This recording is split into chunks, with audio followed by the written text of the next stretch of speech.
I stood by the window of my cozy living room, watching the leaves flutter in the gentle breeze outside. Our small Midwestern town had a charm that I cherished, a place where everyone knew each other and life moved at a comforting pace. As a librarian, I found joy in the quiet corners of the world, surrounded by books and stories that offered endless adventures and wisdom. But today, my mind was far from the pages of any book. My name is Laura, and for the past few years, I've been the anchor for our family, especially after Mom passed away. Her absence left a void that was felt deeply by all of us, but none more so than Dad. A retired factory worker, Dad had always been a man of few words, his actions speaking louder than anything he could say. Since Mom's passing, he'd become more withdrawn, the lively spark in his eyes dimmed by loneliness. Living close by, I visited Dad often, ensuring he had everything he needed and that he felt connected to the world outside his own thoughts. We shared many quiet afternoons, sipping tea and reminiscing about the past. Yet, despite my efforts, I knew there was a part of him that remained unreachable, a part that still longed for Mom's presence. My older brother, Tom, lived in the city, his life a whirlwind of business meetings and corporate success. While he visited occasionally, his trips were often brief and filled with distractions. Our relationship was cordial, but there was an underlying tension, a sense that he didn't fully understand the depth of Dad's solitude or the efforts I made to keep our family together. Tom's daughter, Samantha, was a bright and curious teenager. She had a keen interest in our family history, often asking questions about her grandparents and their lives. I admired her curiosity, seeing it as a bridge between the past and the present, a way to keep our family's legacy alive. However, I also knew that Tom saw her interest as a distraction from more practical pursuits, like academics and extracurricular activities. It was a typical Friday afternoon when I received a call from Tom, announcing that he and Samantha were coming home for the weekend. He mentioned wanting to discuss Dad's living situation, expressing concerns about his health and isolation. While I understood his worries, I couldn't help but feel a pang of apprehension. Tom's visits often came with a whirlwind of opinions and solutions that overlooked the emotional nuances of our family dynamics. As I prepared for their arrival, I thought about the delicate balance I had been trying to maintain since Mom's passing. Dad needed support, not just in terms of physical care, but also in feeling valued and connected. I worried that Tom's approach might disrupt the fragile peace we had managed to cultivate. When the day finally arrived, I welcomed Tom and Samantha with open arms, masking my concerns with a warm smile. Samantha immediately asked about Dad, eager to see him and hear more stories about our family's past. Her enthusiasm was infectious, a reminder of the joy that still existed within our family despite the challenges. As we settled into the familiar rhythm of family life, I couldn't shake the feeling that this weekend would be pivotal. It was a chance to bridge the gap between Tom's pragmatic approach and the emotional depth that Dad and I navigated daily. Little did I know, the conversations and decisions we would make in the coming days would shape the future of our family in ways I hadn't anticipated. A weekend had barely begun when the undercurrents of tension started to surface. Tom and Samantha arrived on a bright Saturday morning, their car laden with bags and gifts. As I helped them unload, I could sense Tom's determination, his mind already set on the agenda he had in mind. Samantha, on the other hand, was full of youthful energy, eager to explore and reconnect with her roots. After settling in, we gathered in the living room where Dad sat in his favorite armchair, a gentle smile on his face as he watched his granddaughter buzz around the room. Samantha was full of questions, her curiosity a refreshing breeze that seemed to lift Dad's spirits.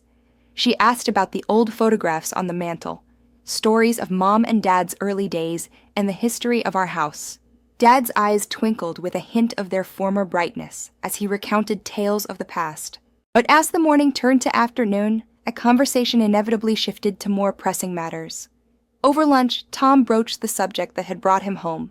"Laura," he began, his tone serious, "I've been thinking a lot about Dad's situation. I know you've been doing a great job, but I'm worried about him being here all alone." I nodded, understanding his concern but wary of where this was headed.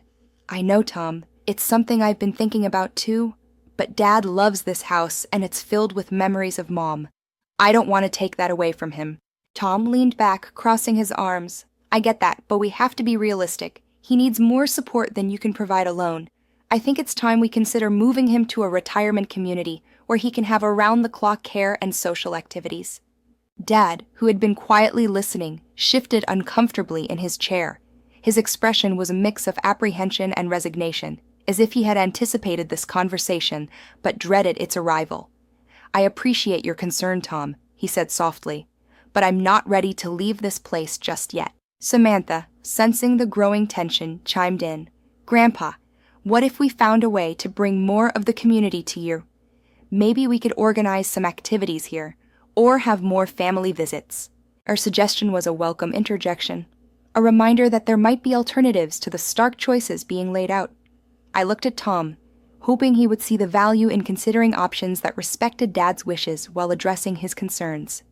Tom sighed, running a hand through his hair. I just want what's best for you, Dad. I don't want you to feel isolated. I know, son, Dad replied, his voice steady, and I appreciate that. But this house, it's more than just walls. It's where I feel closest to your mother. I just need a bit more time. The conversation lingered in the air, unresolved, but not entirely without hope. Samantha's suggestion had opened a door, however small, to finding a compromise that could satisfy both Tom's practical concerns and Dad's emotional needs. As the day unfolded, I found myself reflecting on the importance of balance between the past and the present, between practicality and sentiment. It was clear that this weekend would require us to navigate these complexities with care and understanding. In the quiet moments that followed, I resolved to work with Tom and Samantha to explore creative solutions, ones that honored Dad's wishes while ensuring he received the care he needed. This was our chance to come together as a family, to strengthen the ties that bound us, and to find a path forward that embraced both love and practicality. Title: The Ties That Bind. The gentle hum of conversation had faded, leaving a palpable silence in the room. Dad's reluctance to leave his home was understandable, yet Tom's concerns were valid, highlighting the delicate balance we needed to strike. As the afternoon slipped into evening, I felt the weight of the unspoken words between us, each of us grappling with the best way forward. Dinner was a quiet affair, the clinking of cutlery punctuating the silence. Samantha, usually animated and chatty, seemed lost in thought, her eyes flicking between her father and grandfather. It was clear she was trying to process the complexities of the situation, her youthful optimism tempered by the reality of adult decisions. As we cleared the table, Tom resumed the conversation, his voice steady but insistent. Laura, we can't ignore this. Dad's health is a priority, and we need to make sure he's safe. I nodded, aware of the urgency, but also mindful of Dad's emotional needs. I agree, Tom. But maybe there's a way to address both concerns. What if we bring more support here, like home care services? That way, Dad can stay in his home, but with the help he needs. Tom hesitated, considering my suggestion. It's not a bad idea, but what about social interaction? He needs more than just physical care. Samantha interjected, her voice filled with determination. Dad, I've been thinking, what if we create a family project? Something that involves Grandpa sharing his stories and experiences. We could record them, make a family history book. It would give him something to look forward to and keep him connected. Our idea was like a breath of fresh air, a creative solution that bridged the gap between our differing perspectives. I saw Dad's eyes light up at the prospect, his love for storytelling and sharing memories evident. Tom leaned forward, intrigued but cautious. It sounds interesting, Sam, but will it really help with his day-to-day needs? It could be part of a larger plan, I suggested, feeling hopeful. We can combine home care with regular family visits, and Samantha's project can be a way to keep Dad engaged and connected.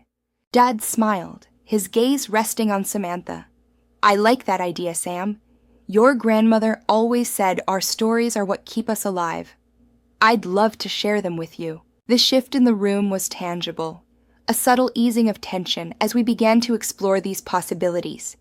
Samantha's enthusiasm was infectious, her willingness to dive into the project giving us a renewed sense of purpose. As the evening wore on, we began to outline the steps we could take. Tom, while still concerned, was open to the idea of integrating more support at home, provided it met Dad's needs. We discussed hiring a part-time caregiver and organizing regular family gatherings, ensuring Dad had both practical assistance and emotional engagement.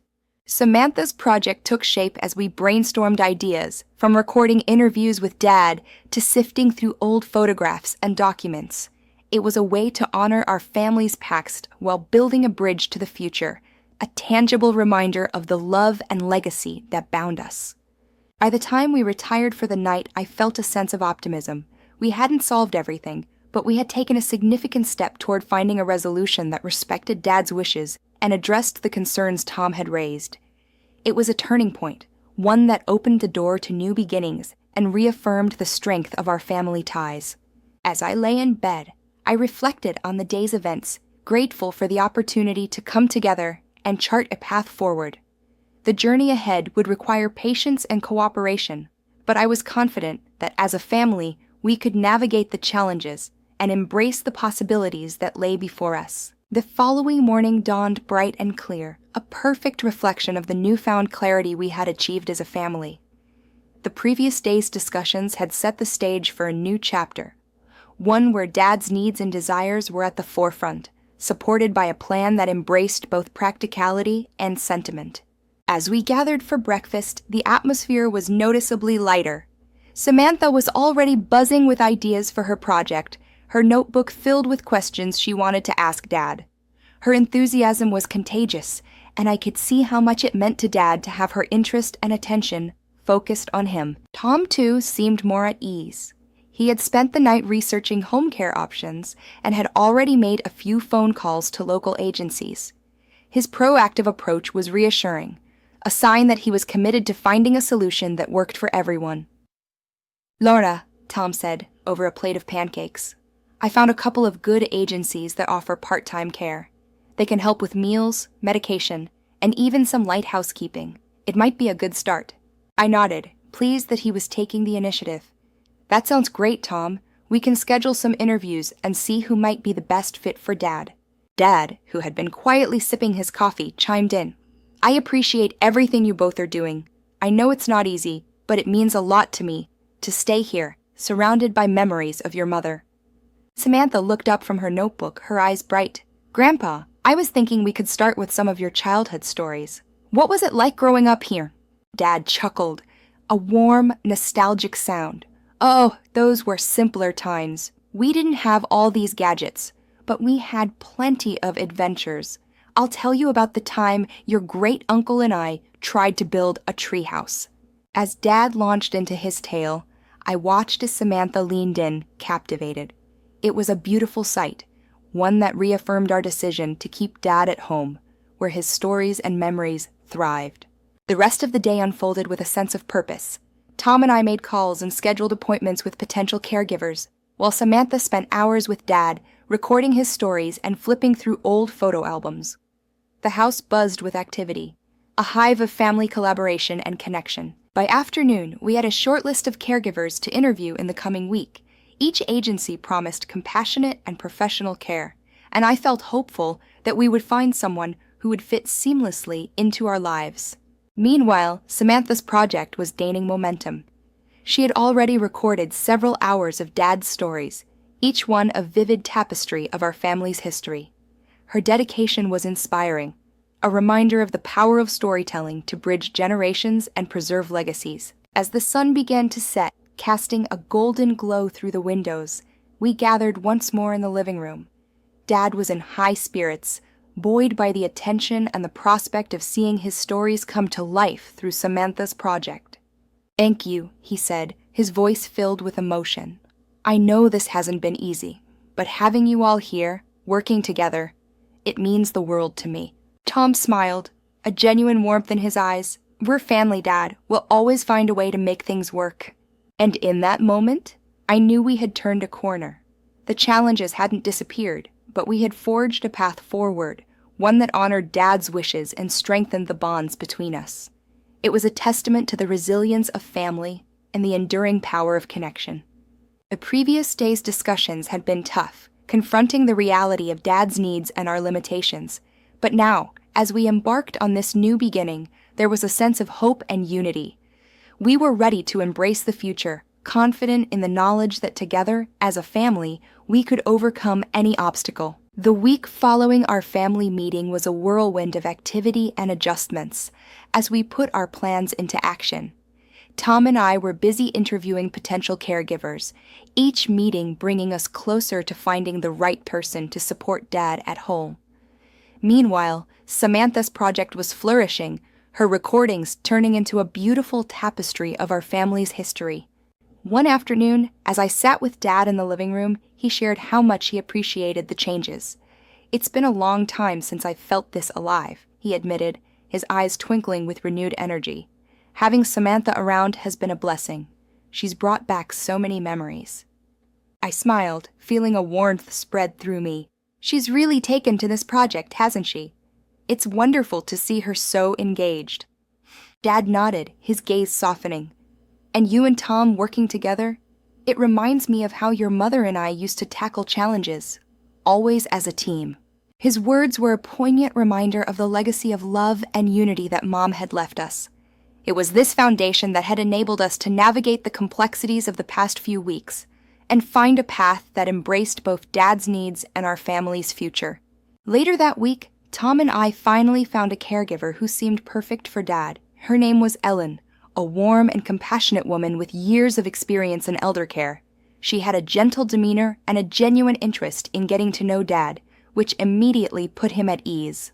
Ellen started with us the following Monday, quickly integrating into our routine. She assisted with meals, helped Dad with his medication, and even joined in during some of Samantha's recording sessions. Her presence brought a sense of security and comfort, allowing us to focus more on the quality time we spent together as a family. Meanwhile, Samantha's project continued to grow. She had started compiling the recordings into a digital archive, complete with photographs and written anecdotes. Her dedication was inspiring, and it was clear that this endeavor was as meaningful to her as it was to Dad. One evening, as we gathered for dinner, Samantha presented the first draft of her project. She had titled it Echoes of the Past, A Family Journey. The book was a beautifully crafted collection of stories, images, and reflections, capturing not only Dad's life, but the essence of our family. As she shared her work, I watched Dad's face light up with pride. "You've done something truly special, Samantha," he said, his voice thick with emotion. "This is a gift that will last for generations." Tom, too, was visibly moved. "You've captured something incredible here, Sam. It's a reminder of where we come from and the strength of our family." The completion of Samantha's project marked a significant milestone for us all. It wasn't just a record of the past. It was a celebration of our journey together, a testament to the bonds that had been strengthened through shared stories and collective effort. As the weeks passed, the changes we had implemented began to feel like the new normal. Ellen became an integral part of our family dynamic, and Dad's health and spirits improved with the consistent care and attention. Samantha continued to refine her project, adding new stories and insights with each visit to her grandfather. Through it all, we learned the importance of adaptability and resilience. The challenges we faced had not disappeared, but we had found a way to navigate them with grace and unity. Our family had grown stronger, bound together by a shared commitment to honoring Dad's wishes and preserving our family's legacy. In embracing the future, we had also embraced each other, reaffirming the ties that bind us. It was a journey of love, patience, and understanding, and as we moved forward, I felt a deep sense of gratitude for the family we had become.